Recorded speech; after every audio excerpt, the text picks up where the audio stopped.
السلام علیکم ورحمۃ اللہ وبرکاتہ۔ بسم اللہ والصلاۃ والسلام علی رسول اللہ، اما بعد۔ جب ہم نماز پڑھتے ہیں تو نماز سے متعلق بہت سارے اعمال اور اقوال اس سے جڑے ہیں۔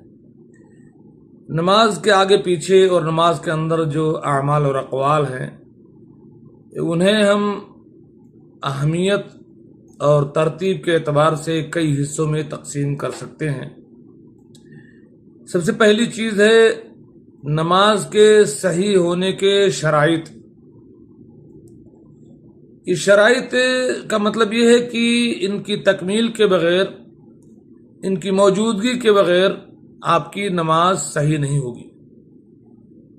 یہ شرائط موجود ہوں گے تبھی آپ نماز میں داخل ہو سکتے ہیں۔ دوسری چیز ہے نماز کے ارکان۔ نماز میں داخل ہو جانے کے بعد ارکان وہ چیزیں ہیں جو جان بوجھ کر کے یا بھول کر بھی اگر چھوٹ جائیں تو آپ کی نماز نہیں ہوگی۔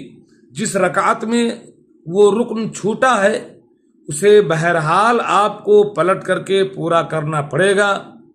اگر آپ نے نہیں کیا تو آپ کی وہ رکعت باطل مانی جائے گی۔ ہر حال میں آپ کو وہ رکن ادا کرنا پڑے گا۔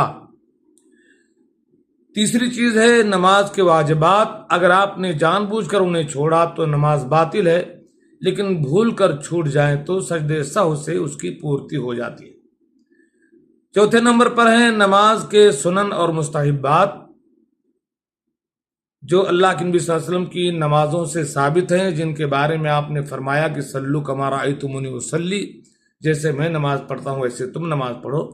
تو ان سنن کی ادائیگی اور ان مستحبات کی ادائیگی نماز کے حسن میں، نماز کے اجر و ثواب میں، نماز کی فضیلت میں بہت کارگر ہے اور آپ کی نماز کو مکمل بناتی ہے۔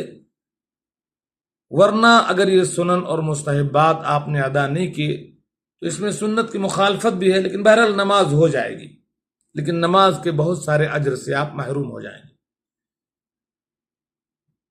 پانچویں چیز ہے مبطلات صلاۃ، ایسے اعمال اور اقوال جن کی وجہ سے آپ کی نماز باطل ہو جائے۔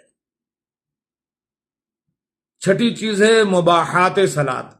نماز کے اندر کچھ ایسے اعمال اور اقوال کبھی کبھار پیش آتے ہیں جن کے پیش آ جانے میں کوئی حرج نہیں، نہ کوئی گناہ ہے نہ کوئی ثواب، نماز آپ کی ہو جائے گی۔ ساتویں چیز ہے نماز کی مکروہات۔ یہ وہ اعمال یا اقوال ہیں